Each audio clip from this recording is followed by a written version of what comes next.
I know a lot of people are using fall or quarter 4 of the year as the great lock-in to get super hyper focused on finishing the year strong and completing those goals that you set out for yourself in January. But for me, for some reason this year, it feels like the opposite. I truly don't need to chase more goals this year that I've been chasing all year. I just want to really enjoy what's already here, all the things that I've been working towards, the routines I've built, the peace that I've created around my day-to-day, and the life that I'm finally living. So today I just want to go through sort of what my reset or my fall reset is going to look like. It is October, it is the beginning of Q4, so I wanted to make this video to maybe give you an alternative frame of mind when it comes to approaching your Q4 goals and finishing the year off strong. For lack of a better term, maybe this can be our soft fall reset. So first and foremost, I feel like the most important thing to do is to finish the year off with intention, not necessarily tackling the goals or hyper focusing on the things that you set out to do at the beginning of the year, because people change, we change, our goals change, our priorities change, and I think it's just really asking yourself, like, what matters to me right now, and what are the things that I want to go into the next year focusing on, and just being really intentional around those things. So for me, for example, something that I intend to do and want to be doing while I'm entering 2026 is having a consistent workout schedule. I think this year for me, my workout schedule has been all over the place. We moved, so finding a gym was difficult. Getting in the swing of things, especially working and teaching Pilates full time. A lot of the time I was just doing Pilates and not really strength training or doing cardio. So I feel like my workout routine has just kind of been all over the place. And that's something that I do want to not perfect, but just get a handle on going into 2026. So that is an intentional focus point going into the new year. So again, look at the things that maybe you've been focusing on spending your time doing. Maybe take certain things out that aren't fitting that mold or aren't part of what it is you see yourself really focusing on going into 2026. So moving with intention in Q4 is number one. Number two, I did a brain dump. So on my phone, I keep a list of just things that I need to get done or things that I need to kind of like focus on a bit more, and I write it in my notes. I have a note called Just Do It. It's just basically a list of things I need to do, things that I've been postponing or procrastinating on. And I feel like a brain dump is so therapeutic for me because it allows you to free up some space in your mind for other things. And sometimes that to-do list can just be overwhelming and like take up all of your mental bandwidth. But if you can put it down somewhere and look at it when you are in the headspace to get something done, then you know it's there and you can always look at it and reference it when that time comes. But you don't always have to remember everything off the top of your mind or feel like you have to get everything done at a certain time. I also, in my list, like to kind of put like next to it, I'm gonna do this on this day or call this person at this time. And so that way I can organize it and be like, I don't have to think about this right now because I already set that to get done on this day at this later time, if that makes sense. So after you've set your intentions and you've done your brain dump, now you kind of know, okay, what is my priority going into Q4? What are the things that I want to focus on for the next few months? And what are some of the things that I want to bring into 2026? Next, I would say a clean space does it every time, okay? New season, clean space, it allows clarity to really focus in on your internal, your mental, your emotional, your physical, versus having to feel like your space always needs attention, because even if we don't realize it, a messy space can definitely cause a cluttered mind. If your space is cluttered, your mind is going to be cluttered. At least for me, I can't focus when I have a cluttered space. So maybe taking a day, a few hours to deep clean one room at a time. Yesterday I did my bathroom, so I just like deep cleaned everything. My shower, I mopped and swept the floor, I cleaned my mirror, I cleaned under my cabinets, I did my drawers, like just tackled the bathroom. I plan to do that over the next week or so around the house, just like tackle one space at a time and really deep clean, really make sure that my space feels renewed so that I can feel renewed and focus in on what I've set out to do for the rest of the year. Now that you have a clean space, maybe you can introduce a couple of cute fall decorative items. If you can see back here, it's probably blurred out, but I have a little cute pumpkin that I like to take out during the fall.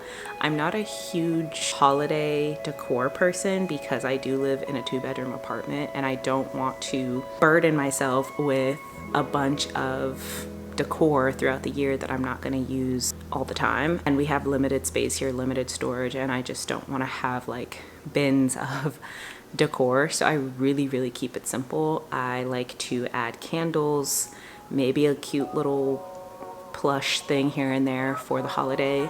The holiday that I decorate the most for is Christmas. Like, we do have a Christmas tree, we have ornaments. That's only because we lived in a house last year, and so we have Christmas stuff from then. We had like a fireplace and everything, so we got like stockings and whatever. But because we're in a smaller space, it just doesn't totally make sense for us to have decor for each holiday. So what I like to do in the fall is just, like I said, get some candles, get some fresh flowers here and there.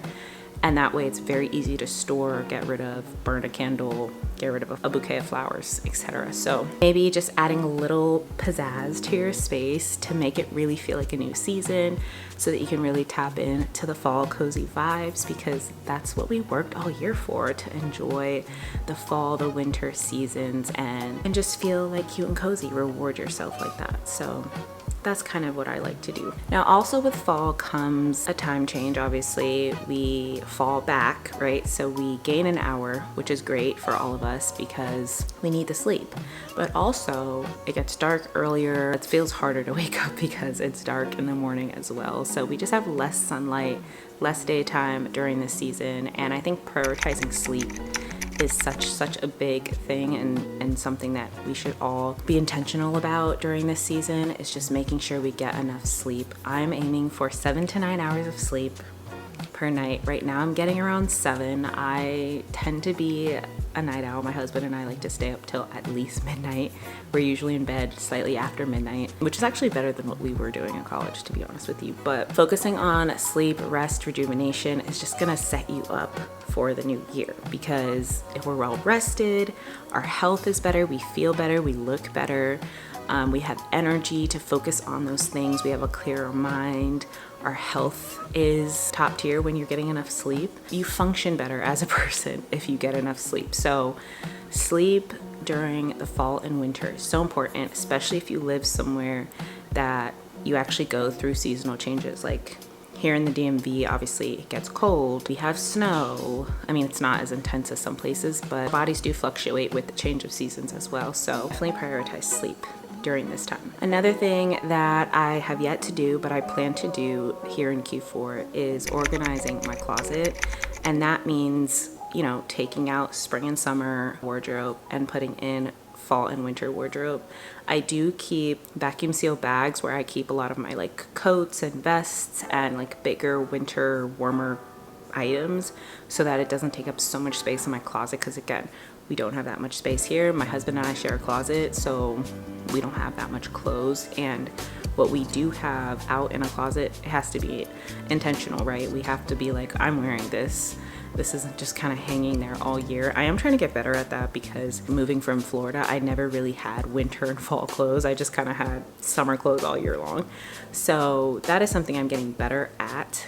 But setting the intention to organize the closet with new seasons, making sure my wardrobe makes sense for me so that it doesn't take me more mental bandwidth to figure out what I'm wearing. I want to feel ease when I am getting ready and getting dressed for the day. Now, just a few more things here with our Q4 reset that I'm focusing on, and I feel like hopefully you guys are getting something out of this as well. Next up is spending more time outdoors. Like I said, we have less sunlight, less vitamin D. We need to be intentional about getting outside, getting outdoors. This is difficult for me sometimes because I do work indoors. I don't have like an outdoor job, And then also, it's easy to work out in the gym, it's easy to work out in a Pilates studio, but getting outside and being intentional about maybe I'm gonna go for a jog, I'm gonna go for a walk outside. My husband and I actually found a couple of schools in the area that have open track days, and so we're gonna take advantage of that to just like hit some of our workouts outside, have a track day, have a field day kind of thing, where we're just spending time in the sun and purposefully just doing workout outside for that reason.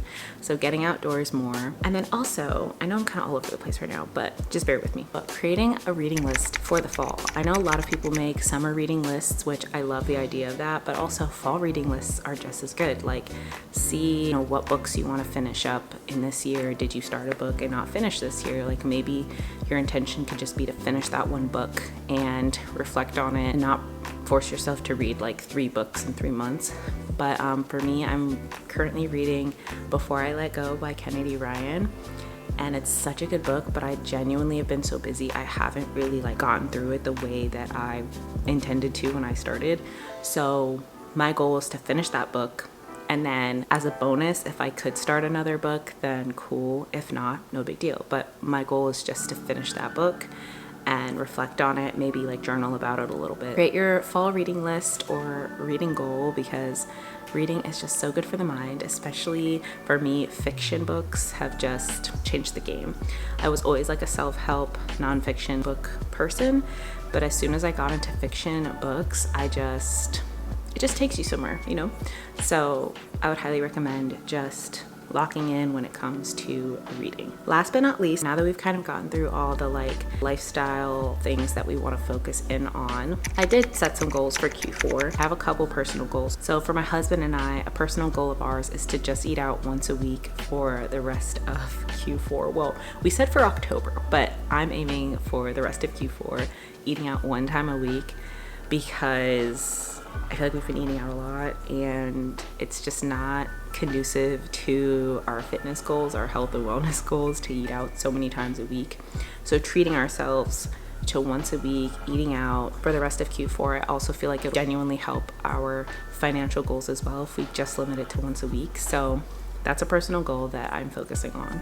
I have content goals that I have set for myself. I think content creation for me is something that I do want to take into 2026 and take seriously. So that is why I am focusing and locking in on that in Q4. I want to get back to my weekly devotional. I was so good at it at the beginning of the year. I was doing it every Sunday, reading the Bible, getting into my devotional, listening to church online or like on a podcast, and I kind of have lost that throughout the year. And that is something that every year I'm like, I want to get better at this, putting time into my relationship with God and focusing in on my faith. And that's just something that I need to prioritize, and that usually takes a back seat, which I want to get better at. So yeah, that's my last but definitely not least Q4 goal that I've set for myself. With all that said, with all the things that I am intending to focus on in Q4, I want to encourage you to reflect. I want you to encourage you to move from a place of reflection, give yourself the flowers that you deserve for getting through this year the way that you have, maybe accomplishing some of the things that you set out for yourself for the year, and really enjoying Q4, like allowing yourself to prioritize your needs and wants in Q4 instead of ignoring them and pushing yourself to lock in and force yourself to finish strong. So with all that being said, those are the things that I am prioritizing and focusing on in Q4. Not necessarily starting over, not necessarily locking in, but just actually living in what it is that I've built for myself this year. Being intentional about the things that I spend my time on. I really want the rest of this year to feel like ease and not so much like effort, because girl, I've been putting in effort since January. Like when am I going to be able to just enjoy, you know what I mean? And I feel like you have to give yourself that. If not, you'll be locking in every single season. This season isn't about becoming somebody new. It's about being present with who I am right now and continuing to nourish that person. I know everybody is in their lock-in era right now, and I have nothing against that, but I really want to slow down. I want to enjoy what's already working and just trust that the seeds that I've planted at the beginning of the year are enough to carry me through to the end of the year. That's all I have for you guys today. I hope you enjoyed this video. Let me know if you did in the comments below. below. Don't forget to like this video, comment, and subscribe. Let me know what you are focusing on in Q4. Are you in your lock-in era? Are you taking it easy this fall season? Because you deserve it. I feel like you deserve, even if you're locking in, don't forget to take some time to reward yourself and enjoy what it is that you have worked so hard for all year. Because girl, you worked hard. Don't deny yourself of the things that bring you joy. Take care of your health, get some sleep, read a book, work out, get some sunlight, prioritize the basic needs. Fall, winter can be rough. Tap in with your family, your friends, your loved ones. Continue to nourish yourself because that's truly what's going to give you peace of mind going into the new year. It's going to make 2025 memorable. It's going to make 2025 feel like that girl. You are that girl, and 2025 has been a year. We've all been through it in 2025. Just in some way or some form. We all deserve a little bit of TLC, rest and relaxation, all the good things. So thank you guys so much for watching this video. I hope you enjoyed it, and I will see you guys in the next one. Bye.